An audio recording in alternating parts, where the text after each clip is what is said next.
옆 사람하고 한번 인사하면 좋겠습니다. 보고 싶었습니다. 예. 일주일밖에 되지 않았지만 우리 장로님, 권사님, 집사님, 성도님들 너무 보고 싶었습니다. 저도 이렇게 보고 싶었는데 하나님께서 참 기다리시고 보고 싶어 하실 줄 믿습니다. 오늘 우리를 보고 싶어 하시고 사랑하시는 그 하나님께서 우리 가운데 어떤 말씀을 주실지 사모하는 마음으로 우리가 귀를 기울여야 되겠습니다. 사무엘상 1장에 보면 엘가나가 아이를 갖지 못해서 눈물로 하나님 앞에 기도할 때 하나님께서 기도하는 엘가나의 그 기도를 들어주시고 태를 열어주셔서 사무엘을 허락해 주셨습니다. 엘가나가 기도해서 받은 이 아들 사무엘을 하나님 앞에 온전히 드렸습니다. 그래서 하나님의 전에서 어린 사무엘이 3살 때부터 자라갈 수 있도록 예배를 준비하고 또 하나님 앞에 서원한 것 드렸을 때 사무엘이 이렇게 잘 자라가는 것을 보게 됩니다. 이처럼 하나님 앞에 예배 드리기를 절개하고 또 하나님 앞에 준비된 예배를 드리는 그런 한나의 가정과 그렇지 못한 엘리의 가정을 대비해서 하나님께서 어떤 가정을 복 주시는지 살펴보았습니다. 하나님이 분명히 말씀하셨습니다. 나를 존중히 여기는 자를 내가 존중히 여기고 나를 멸시하는 자를 하나님께서 이렇게 차별하신다, 그렇게 말씀하셨습니다. 사랑하는 형제자매 여러분, 그런 이후에 이제 하나님의 때가 되었을 때 하나님께서 하나님의 이 서시기에 합당한 사람으로 사무엘을 부르시는 장면이 오늘 사무엘상 3장 말씀입니다. 여러분, 부르심이 무엇입니까? 부르심은 콜링이라고 합니다. 콜링, 소명 또는 신의 부름이라고 합니다. 하나님께서 세상에서 그 택하신 사람들을 불러내는 것을 콜링이라고 합니다. 오늘 이 자리에 있는 저와 여러분은 하나님의 부르심을 받고 이 자리에 나왔습니다. 하나님의 부르심을 받은 우리 성도들은 세상에 속하지 아니하고 하나님께 속한 자들입니다. 그래서 하나님께 예배 드리기 위해서 이 자리에 나와 있습니다. 여러분은 하나님 앞에 어떻게 부르심을 받았습니까? 하나님의 부르심이 없이는 아무도 하나님을 믿을 수 없습니다. 여러분이 하나님을 믿고 하나님의 자녀가 된 것은 하나님께서 여러분 한 사람 한 사람을 콜링, 불러주셨기 때문입니다. 그래서 바울은 일평생 하나님이 위에서 부르신 부름의 상을 위하여 쫓아가느라 고백했습니다. 오늘 사무엘상 3장 말씀을 통해서 하나님께서 저와 여러분을 부르셨는데 그 부르심에는 놀라운 비밀이 있습니다. 그 비밀을 하나씩 살펴보고자 합니다. 오늘 사무엘상 3장을 읽었는데 보면 4절에도 하나님이 사무엘을 부르시는지라, 6절에도 8절에도 10절에도 계속해서 사무엘을 부르시는 하나님의 음성을 우리가 만나게 됩니다. 하나님이 사무엘을 부르셨던 것처럼 저와 여러분을 부르셨는데 그 부르심 콜링에는 귀한 비밀이 있습니다. 첫 번째 비밀은 하나님께서 우리를 소망 가운데 부르셨다는 겁니다. 1절 말씀을 보십시오. 아이 사무엘이 엘리 앞에서 하나님을 섬길 때에는 여호와의 말씀이 희귀하여 이상이 흔히 보이지 않았더라. 아이 사무엘이 엘리의 보호를 받으면서 하나님을 섬기고 있었습니다. 여기에 사용된 아이라는 이 단어는 유아부터 청소년 시기까지 소년을 가리키는 말입니다. 그래서 유대 역사가 요세푸스는 이때 사무엘의 나이가 한 12살 정도 되었을 것이다, 그렇게 말했습니다. 여러분, 히브리 사회에서는 12살이 되면 성전에 출입할 수 있습니다. 우리 예수님도 12살 때 예루살렘에 성전에 올라가셨고 랍비들과 토론했습니다. 사무엘도 이 12살이 되어서 성전에서 봉사하고 있었습니다. 아마 사무엘은 본격적으로 성전 제사를 드리는데 참여하고 있었을 것입니다. 그런데 그 시대의 특징이 무엇입니까? 무엇이 희귀하다 그랬습니까? 여호와의 말씀이 희귀하다 그랬습니다. 하나님의 말씀을 찾아볼 수 없는 시대였습니다. 여호와의 말씀이 희귀했다는 이 말은 이스라엘 백성들이 하나님으로부터 떠나 있었다는 겁니다. 여호와의 말씀이 희귀했다는 이 말은 이스라엘 백성들이 영적으로 부패하고 타락했다는 것을 알려주는 내용입니다. 여러분, 여호와의 말씀이 희귀했다는 것은 여호와의 심판이 이스라엘에게 임했다는 겁니다. 이스라엘 백성들이 하나님 한 분만을 섬기지 아니하고 우상을 쫓아 우상을 경배하고 섬기고 있었다는 겁니다. 그래서 하나님께서 그들을 타락한 가운데 버려두니까 그 가운데 하나님의 말씀이 희귀했다는 겁니다. 여러분, 하나님의 말씀이 희귀하면 어떻게 됩니까? 하나님의 말씀이 희귀하면 이상이 흔히 보이지 않습니다. 여러분, 이상은 오늘날로 말하면 비전, 소망입니다. 하나님의 말씀이 없으니 비전이 없습니다. 그래서 시편 기자는 말하기를 여호와의 율법은 완전하여 영혼을 소생시키고 여호와의 증거는 확실하여 우둔한 자를 지혜롭게 하고 여호와의 교훈은 정직하여 마음을 기쁘게 하고 여호와의 계명은 순결하여 눈을 밝게 한다. 그렇게 시편에 노래했습니다. 그런데 여호와의 말씀이 희귀하면 어떻게 됩니까? 이런 역사가 나타나지 않는다는 겁니다. 여호와의 말씀이 희귀하면 이상이 보이지 않을 뿐더러 영혼이 시들어 버립니다. 영혼이 시들면 우둔하게 됩니다. 마음이 기쁨이 사라지고 영적인 눈이 어두워지게 됩니다. 그래서 이런 자들에게는 하나님의 비전이 보이지 않는다는 겁니다. 로마서 1장에 있는 말씀대로 사람들은 마음에 하나님 두기를 싫어합니다. 우둔하게 되어 창조주 하나님의 영광을 썩어질 짐승과 버러지의 형상으로 바뀌어 버리게 되는 것입니다. 잠언 기자는 묵시가 없는 백성은 방자에 행하지만 율법을 지키는 자는 복이 있다. 그렇게 말했습니다. 여러분, 비전이 없는 백성은 방자에 행하다가 멸망하게 됩니다. 하나님의 말씀이 흥왕할 때 그 가정이 살아나고 그 교회가 부흥되고 그런 나라를 하나님께서 기쁘게 사용하시는 겁니다. 그래서 하나님의 말씀이 흥왕케 하는 것이 하나님 앞에 복받는 비결입니다. 저와 여러분의 인생도 하나님의 말씀이 흥왕할 때 우리의 삶에 기쁨이 넘치고 비전이 나타나게 되는 것입니다. 그러나 말씀이 없으면 비전이 사라집니다. 그래서 인간의 행복을 쫓아 살게 되고 우상을 따라가게 되는 것입니다. 오늘 사무엘상 저자는 말씀이 희박하고 또 비전이 없는 그 이유가 무엇과 연관이 있다고 합니까? 2절 말씀을 보십시오. 엘리의 눈이 점점 어두워 가서 잘 보지 못하는 그때에 그가 자기 처소에 누웠고, 저자는 엘리의 눈이 점점 어두워 잘 보지 못했다고 합니다. 물론 엘리가 나이가 많아서 눈이 어두워졌을 수도 있습니다. 그러나 여기서 엘리의 눈이 어두워졌다는 것은 당시 제사장 엘리의 영적 상태를 나타내주는 문학적인 표현입니다. 여러분, 엘리는 제사장입니다. 제사장이면 늘 하나님께 깨어 있어야 되고 하나님과 교통해야 되고 하나님의 말씀에 노출되어 있어야 됩니다. 그런데 제사장 엘리의 눈이 어두웠다는 것은 제사장임에도 불구하고 하나님과의 교통이 희미해졌다는 겁니다. 여러분, 제사장이 그랬으니까 일반 성도들은 어떻게 했습니까? 그래서 엘리는 육신의 눈도 어두워지고 영적인 눈도 어두워졌습니다. 그러니까 그 당시 이스라엘의 비전과 소망이 사라졌다는 겁니다. 그러나 3절 말씀을 보십시오. 하나님의 등불은 아직 꺼지지 아니했고 사무엘은 하나님의 궤에 있는 여호와의 전 안에 누웠더니, 여러분, 하나님의 등불은 매일 저녁마다 성소를 밝히기 위하여 켜놓는 7가지로 된 그런 등잔불을 가리킵니다. 이 등불을 저녁에 켜놓으면 밤새 기름이 다 떨어지는 새벽까지 환히 불을 밝힙니다. 그러므로 하나님의 등불이 아직 꺼지지 않았다는 것은 늦은 밤이나 이른 새벽을 이야기합니다. 밤에 이렇게 등불을 켜놨으니까 그 아직 꺼지지 않았다는 것은 이른 새벽 정도 계속되었다는 것입니다. 그때 사무엘은 하나님의 궤가 있는 여호와의 전 안에 누워 있었습니다. 하나님의 궤는 언약 십계명을 담아 놓는 언약궤를 가리킵니다.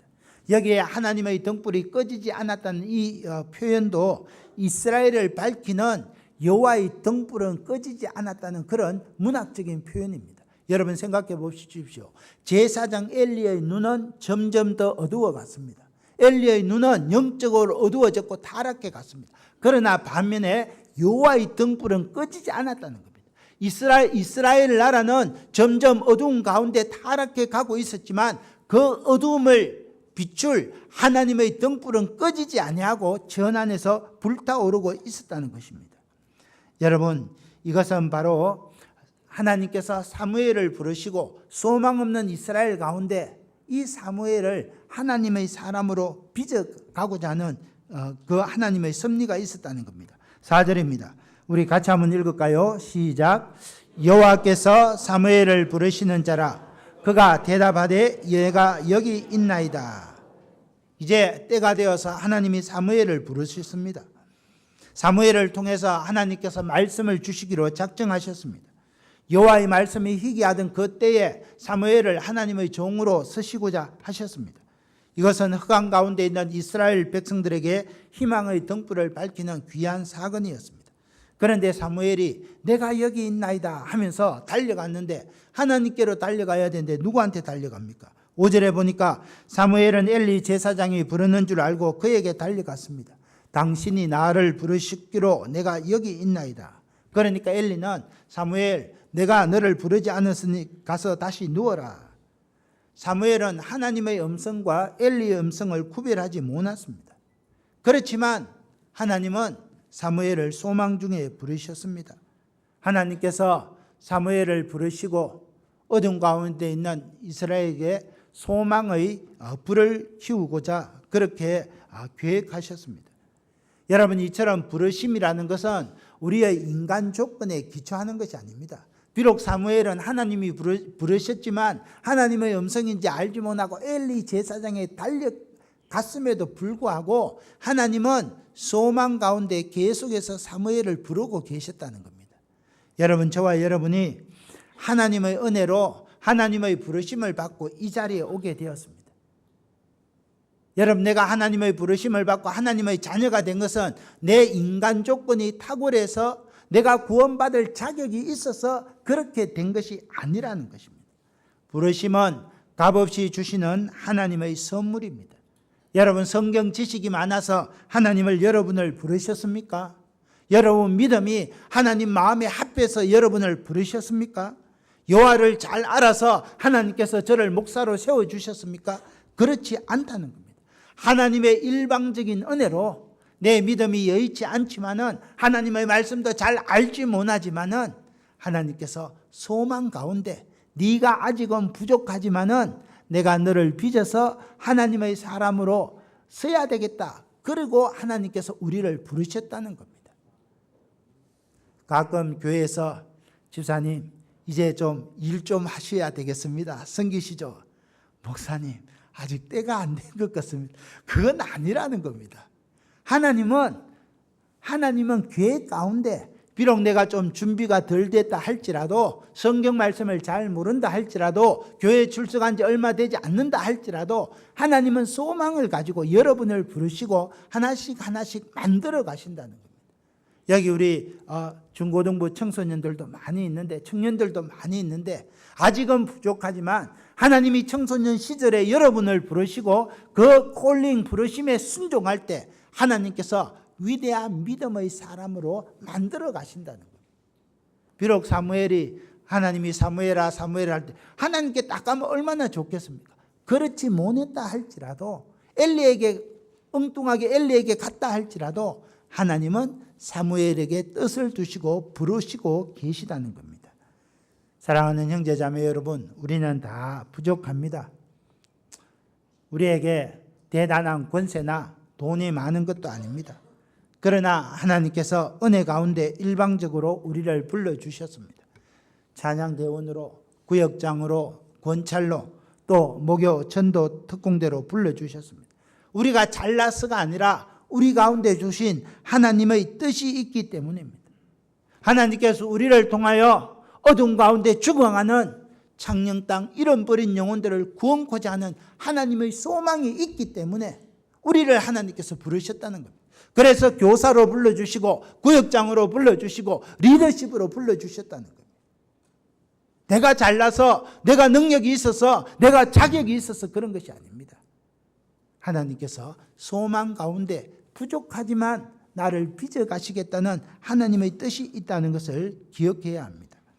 하나님의 말씀이 희귀한 이 시대를 구원하고자 우리를 부르셨습니다. 어두운 이 시대에 희망의 등불로 삼고자 저와 여러분을 부르셨다는 겁니다. 장영땅 복음화율이 5%밖에 되지 않는다고 그랬습니다. 그럴 때 우리는 왜 5%밖에 되지 않을까? 그렇게 생각할 것이 아니라 그래, 우리가 건져야 될 물고기가 95%나 있구나. 그래서 하나님이 나를 부르셨구나. 그렇게 생각해야 한다는 겁니다.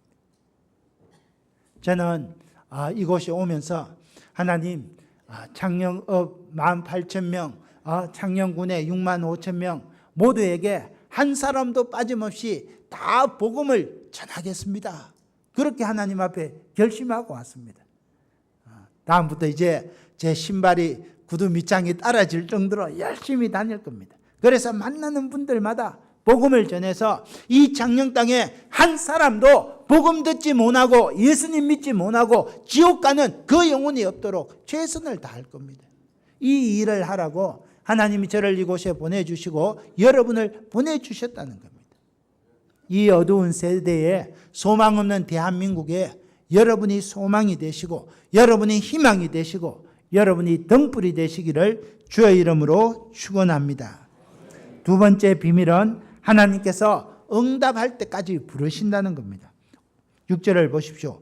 여호와께서 다시 사무엘을 부르시는지라 사무엘이 일어나 엘리에게로 가서 이르되 당신이 나를 부르셨기로 내가 여기 있나이다 하니 그가 대답하되 내 아들아 내가 부르지 아니하였으니 다시 누워라. 여호와께서 다시 사무엘을 부르셨는데 사무엘이 또 엘리에게로 갑니다. 당신이 나를 다시 부르셔서 내가 여기 있습니다. 아들아 내가 너를 안 불렀다. 다시 가라. 사무엘이 하나님이 부르시는데도 하나님께 응답하지 못한 이유가 어디 있습니까? 7절 보십시오. 사무엘이 아직 여호와를 알지 못하고 여호와의 말씀도 아직 그에게 나타나지 아니했더라. 사무엘이 아직 여호와를 알지 못했다고 그랬습니다. 여러분 이것이 무슨 뜻입니까? 여호와를 알지 못했다는 이 말은 여호와에 대한 지식이 없었다는 그런 뜻이 아닙니다. 사무엘은 성전에서 3살 때부터 자랐습니다. 여호와 하나님에 대한 그런 지식은 알고 있습니다. 그런데 여기 안다는 이 말은 히브리 말로 야다라고 하는데 이 야다라는 말은 부부가 잠자리를 같이 하면서 친밀하게 인격적으로 아는 것을 안다라는 야다라고 하는 그런 단어입니다. 다시 말해서 사무엘은 율법을 통해서 여호와를 알고 있었지만 아직까지 하나님과의 인격적인 만남이 없었다는 것을 이야기합니다. 그래서 하나님이 사무엘을 부르셨지만 하나님의 음성을 식별할 수 없었습니다. 그때까지만 해도 사무엘은 하나님을 자기의 하나님으로 알지 못하고 엘리의 하나님으로 알고 있었던 것 같습니다. 사무엘은 다시 가서 누웠습니다. 그런데 하나님께서 세 번째 사무엘을 부르십니다. 8절입니다. 사무엘은 일어나 또 엘리에게 가서 당신이 나를 부르시기로 내가 여기 있나이다. 그러니까 그제서 엘리 제사장이 여호와께서 사무엘을 부르시는 모양이다. 그리고 9절에 이야기합니다. 가서 누웠다가 그가 너를 부르시거든 말하기를 말씀하옵소서 주의 종이 듣겠나이다. 사무엘아 이렇게 하라 그랬습니다. 사무엘이 다시 처소에 누웠는데 하나님께서 네 번째 사무엘에게 나타나십니다. 10절 말씀을 보십시오. 여호와께서 임하여 서서 전과 같이 사무엘아 사무엘아 부르시는지라 사무엘이 이르되 말씀하옵소서 주의 종이 듣겠나이다. 하나님께서 사무엘을 직접 찾아오셨습니다. 네 번째로 사무엘아 사무엘아 부르시니까 사무엘이 이제서 하나님이 부르시는 것을 깨닫고 응답하십니다. 말씀하옵소서 주의 종이 듣겠나이다. 여러분 하나님은 사무엘을 끝까지 부르셨습니다. 포기하지 않고 부르셨습니다.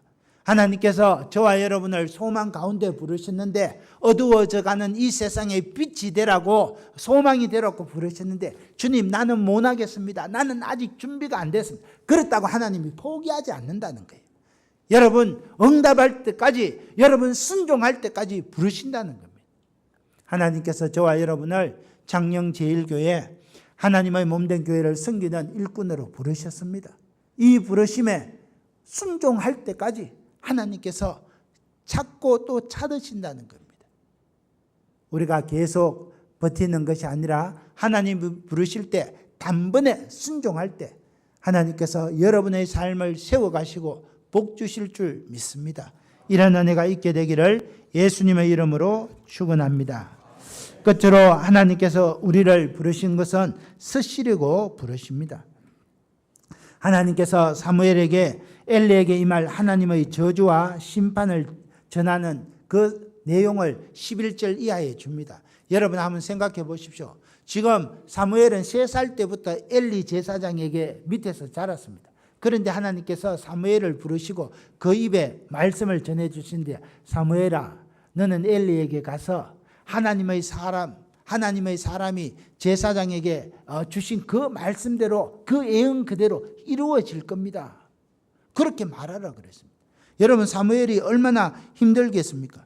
3살부터 키워준 아버지와 같은 엘리에게 하나님의 저주의 말씀을 선포한다는 것이 쉽지 않습니다. 11절 12절에 보면 하나님의 사람이 엘리에게 전한 그 내용이 다 이루어진다고 말했습니다. 그 심판의 메시지는 엘리의 집에 노인이 하나도 없다는 겁니다. 대가 끊어진다는 겁니다.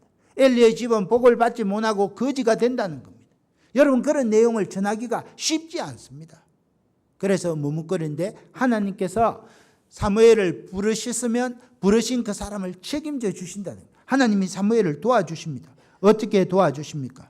엘리가 먼저 사무엘을 불러서, 사무엘, 하나님이 너를 부르셨는데 하나님이 너에게 무슨 말씀을 하시더노? 내한테 다 이야기해봐라. 만약에 네가 빠져먹거나 거짓말을 하면 하나님의 저주가 나한테 임할 것이다. 그럽니다. 그러니까 사무엘이 하나님이 전한 저주의 말씀을 전하기가 두려웠는데 주저했는데 엘리가 먼저 이야기하니까 다 이렇게 전하게 되었다는 겁니다. 하나님께서, 사랑하는 형제자매 여러분, 기억하십시오. 소망 가운데 우리를 부르시고 우리가 응답할 때까지 부르실 뿐만 아니라 부르신 하나님은 우리를 책임져 주신다는 겁니다.